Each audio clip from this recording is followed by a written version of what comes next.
Olá, nós somos a empresa Theon Plus, treinamento expert e tecnologias emergentes, online. A nossa missão: promover educação tecnológica open source. A nossa visão: ser uma fonte de conhecimentos tecnológicos profissionalizantes e atividades complementares acadêmicas. Os nossos valores: educação para todos, inovação tecnológica e muito comprometimento. Eu sou o professor Ângelo Márcio de Paula, mestre em tecnologia, engenheiro eletricista, professor e programador Java de carteirinha. Sejam bem-vindos.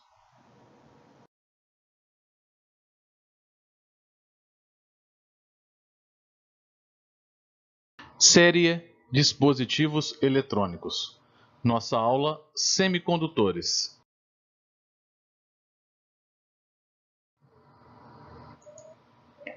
Vamos estudar a construção elementar dos diodos, transistores e circuitos integrados. Entender por que os equipamentos eletrônicos estão cada vez menores. Como diferenciar um condutor de um isolante? Uma coisa parece óbvia: um semicondutor é um meio termo. Vamos fazer algumas definições antes de responder. O que é um átomo? Menor elemento químico que compõe a molécula. No núcleo do átomo estão os prótons e os nêutrons, e girando em torno desse núcleo estão os elétrons. Os elétrons possuem níveis de energia predispostos a partir do núcleo. O que é valência? A última camada dos elétrons é denominada camada de valência. Um átomo é estável quando apresenta a última camada completa. O que é eletrovalência? Existe eletrovalência quando um dos átomos doa definitivamente um elétron ao irmão vizinho. O que é covalência? Existe covalência quando os átomos usam elétrons comuns para atingir a estabilidade. Ainda se lembra da pergunta? Como diferenciar um condutor de um isolante? Vamos identificar a chave da condutibilidade. Quantos elétrons tem na camada de valência de cada átomo? Tempo.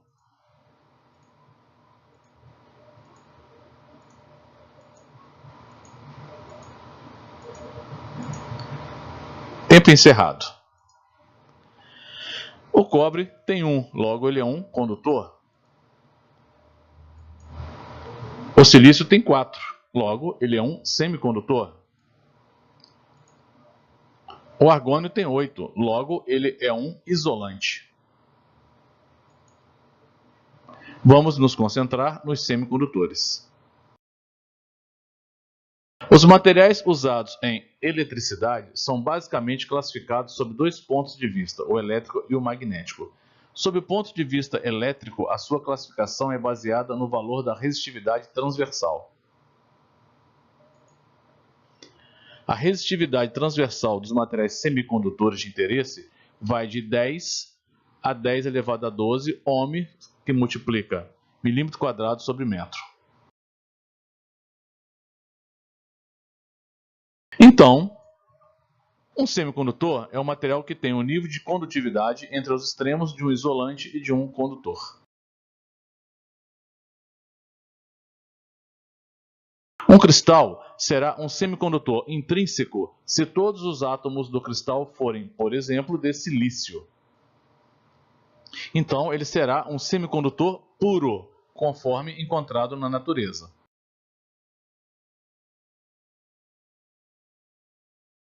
É necessário submeter o material puro ao processo de dopagem. Adiciona-se determinados átomos de impurezas no material semicondutor puro, que alteram as propriedades elétricas do material. Assim, temos o material do tipo P, com uma impureza trivalente, e o material do tipo N, com a impureza pentavalente. Vamos explicar melhor.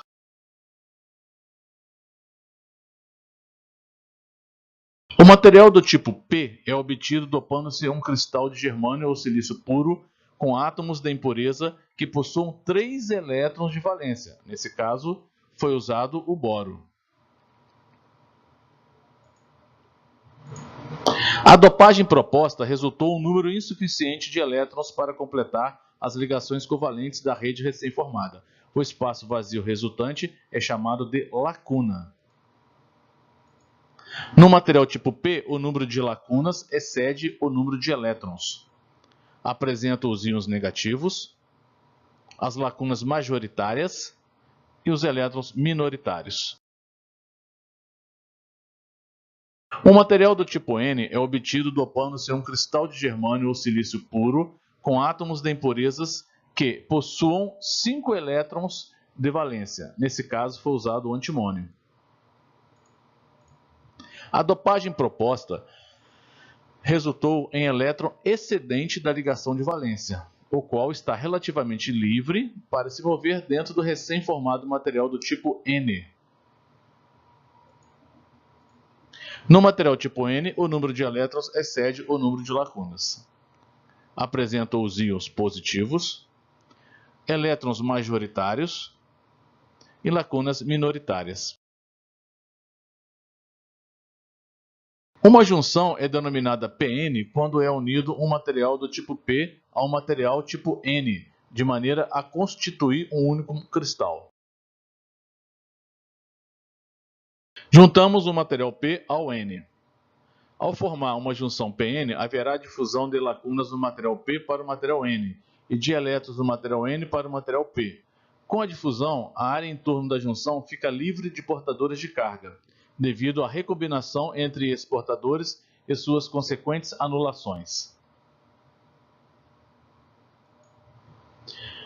Temos a formação de íons negativos do lado P e a formação de íons positivos do lado N da junção, provocando um decréscimo nas correntes de elétrons e lacunas. Esse fenômeno ocorre porque os elétrons provenientes do lado N encontram uma barreira negativa do lado P, que os repelirá. O mesmo ocorre com as lacunas, ficando claro que o resultado é um equilíbrio de cargas em torno da junção.